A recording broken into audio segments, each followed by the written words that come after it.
Hello दोस्तों, कैसे हैं आप सब। आज की हमारी कहानी है बहू बेटी में अंतर।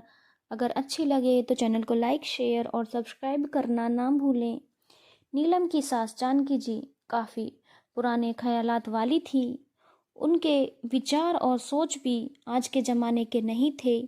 इसीलिए नीलम को हमेशा अपनी सास के नियमों के अनुसार ही चलना पड़ता था, क्योंकि नीलम का पति अंकित पिछले 6 महीने से अपने बिजनेस के चक्कर में गुजरात में रह रहे थे। एक दिन सुबह सुबह सास झूले पर बैठकर माला जप रही थी। तभी बहू कमरे से आती है। जानकी जी वहीं से चिल्लाई, अब आ रही है बहू तू? वक्त का कोई ख्याल ही नहीं है। 7:30 बज रहे हैं। नीलम बेचारी धीरे से बोली, माँ जी आपको तो पता है ना, मेरा 8वां महीना चल रहा है। मेरी आँख जल्दी नहीं खुल पाती। जानकी जी भौहें सिकोड़ते हुए बोली, बहू तू तो ऐसे कह रही है, बस तू ही है जो पहली बार माँ बनने वाली है। हमारे ज़माने में हम पहले बच्चे भी पालते थे, घर का काम भी करते थे, और तो और खेत का भी काम करते थे। नीलम बोली, आपका ज़माना और था माँ जी। पहले सबका खान पान, हवा पानी सब कुछ शुद्ध हुआ करता था। आज का माहौल ही कुछ और है। सब्जियां, फल, दूध सब में मिलावट है। प्रदूषण से कई सारी बीमारियां हैं। महिलाओं के शरीर भी तो अब पहले जैसे नहीं रहे। जानकी जी झल्लाते हुए बोली, बस बस अब मुझे ज्ञान मत दे। इस हालत में जितना काम करेगी उतना अच्छा है। चल मेरे लिए चाय बना दे और जल्दी से खाना बनाने में लग जा।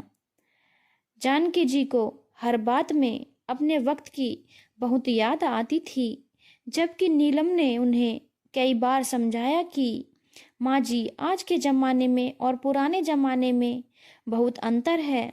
फिर भी जानकी जी की आंखें कहाँ खुलने वाली थी। वह नीलम का 8वां महीना चलने के बाद भी उससे बहुत सख्ताई से पेश आती थी। एक दिन एक पार्सल आता है।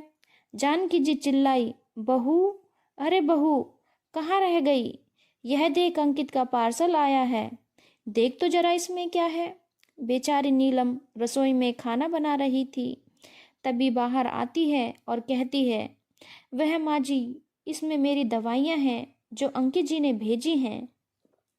जानकी जी बोली, अरे बहू, दिखने में तो तू एकदम ठीक लग रही है, तुझे दवाइयों की क्या जरूरत? नीलम बोली, अरे माँ जी, वह कैल्शियम और मिनरल्स की दवाइयाँ हैं जो गर्भावस्था के लिए बहुत जरूरी हैं।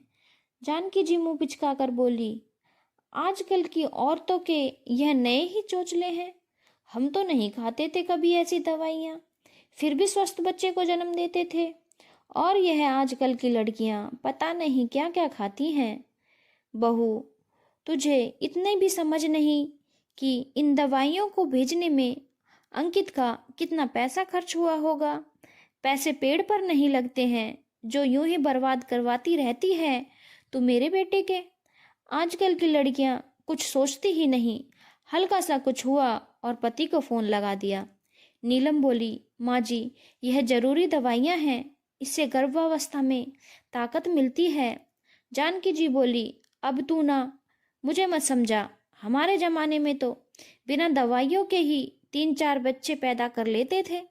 नीलम बोली, अब कैसे समझाऊं माँ जी आपको? जानकी जी बोली, तो चुप रह और जाकर अपना काम कर। मुझे समझाने की कोई जरूरत नहीं है। जानकी जी नीलम की हर बात में कुछ न कुछ नुक्स निकाल ही लेती थी। एक दिन नीलम की ननद सुरभि अपने मायके आती है रहने के लिए। क्या बात है सुरभि, सुबह से उल्टी बंद नहीं हो रही है तेरी? तबीयत तो ठीक है ना बेटा? सुरभि बोली, हाँ माँ, सब ठीक है। मैं तुम्हें सिर्फ यही बताने आई थी कि मैं भी माँ बनने वाली हूँ।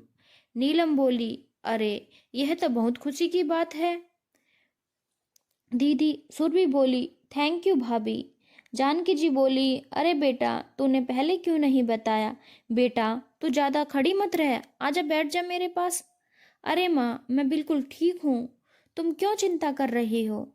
अरे नहीं नहीं, ऐसे कैसे, तू माँ बनने वाली है। तू ना सबसे पहले दामाद जी को फ़ोन लगा और उनसे बोल वह तेरी सारी दवाइयाँ डॉक्टर से ले आए। तभी नीलम बोली, अरे माँ जी, सुरभि दीदी को दवाइयों की क्या ज़रूरत, दीदी तो एकदम तंदुरुस्त हैं, फिर उन्हें दवाई की क्या ज़रूरत, उन्हें इन विटामिन और कैल्शियम की ज़रूरत ही नहीं है। अरे पर अरे पर क्या, आप ही ने तो कहा था यह सब फालतू के खर्चे हैं। और फिर माँ जी, सुरभि दीदी तो आपकी बेटी हैं, उनमें तो आपकी जितनी ही ताकत होगी ना माँ जी। आप आइए ना सुरभि दीदी, आप रसोई में बर्तन धो लीजिए, मैं खाना बना लेती हूँ। माँ जी बोलती हैं, गर्भावस्था में काम करना बहुत अच्छा होता है, बैठे रहने से आलस बढ़ता है ना माँ जी, सही बोल रही हूँ ना मैं। जानकी जी बेचारी कुछ ना बोल पाई, क्योंकि वे तो अपनी बहू को वही सब बातें सुनाती आ रही थी। अब तो वो अपने ही बातों के चक्रव्यूह में खुद फंस रही थी। एक सुबह नीलम सुरभि के कमरे में आई। सुरभि सो रही थी। नीलम बोली, अरे सुरभि दीदी उठिए, इतनी सुबह सुबह क्यों सो रही हैं। तभी सुरभि नींद से जागी और बोली, अरे भाभी सोने दीजिए ना, बहुत नींद आ रही है। अरे बहू सोने देना, उसे क्यों इतनी सुबह सुबह उठा रही है। जानकी जी बोली, अरे माँ जी, आप ही तो कहती हैं कि गर्भावस्था में सुबह सुबह उठकर घर का काम करने चाहिए, सेहत और बच्चों के लिए अच्छा होता है। मैं कैसे सुरभि दीदी की सेहत खराब होने दूं। उठिए दीदी। नीलम सुरभि को जबरदस्ती उठाती है तो उसकी सास जानकी जी से देखा नहीं जाता, पर वह कुछ भी नहीं कह सकती थी, क्योंकि यह सब बातें तो उसी की कही हुई थी। एक दिन सुरभि समोसा खा रही थी। तभी नीलम आई और बोली, अरे दीदी यह क्या खा रही हो आप। सुरभि बोली, समोसे खा रही हूँ भाभी। नीलम सुरभि के हाथ से समोसा छीन लेती है और कहती है कि अरे दीदी, यह बाहर का नहीं खाना चाहिए। माँ जी कहती हैं कि इस हालत में घर का खाना ही खाना चाहिए। सुरभि बोली, पर भाभी मेरा बहुत मन है समोसे खाने का। नीलम बोली, नहीं नहीं दीदी, आप नहीं खा सकती। सुरभि बोली, प्लीज भाभी खाने दीजिए। यह सब देखकर जानकी जी को गुस्सा आया और वह चिल्लाई, बस भी कर बहू, तुझे पता नहीं है सुरभि माँ बनने वाली है और तू उसको परेशान कर रही है, बंद कर अपना ये सब नाटक। तभी सुरभि बोली, हाँ हाँ मम्मी, भाभी मुझे ऐसे ही परेशान कर रही हैं जैसे आप भाभी को करती थी, ठीक वैसे ही ना। जानकी जी आश्चर्य से बोली, सुरभि तू क्या कह रही है। आपकी बेटी माँ बनने वाली है तो आपको अपना जमाना याद नहीं आ रहा।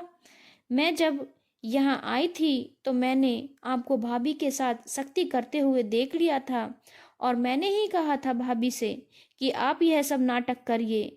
जब आप बेटी के लिए इतनी परवाह कर सकती हैं तो बहू के लिए क्यों नहीं। ठीक कह रही है सुरभि तू। बहू मुझे माफ कर दे, मैं पता नहीं तेरे साथ इस हालत में कैसा बर्ताव कर बैठी, पर अब तू चिंता मत कर, मैं सब संभाल लूंगी। आज मैं तुम दोनों की पसंद का खाना बनाती हूँ, चलो जाओ तुम दोनों बैठकर बातें करो, मैं भी तुम लोगों के लिए खाना बना कर लाती हूँ। जानकी जी को तो एहसास हो गया। आप सबको अपनी सोच कब बदल रहे हैं मुझे कमेंट बॉक्स में ज़रूर बताइए। धन्यवाद दोस्तों। अगर आपको कहानी अच्छी लगी हो तो चैनल को लाइक शेयर और सब्सक्राइब करना ना भूलें।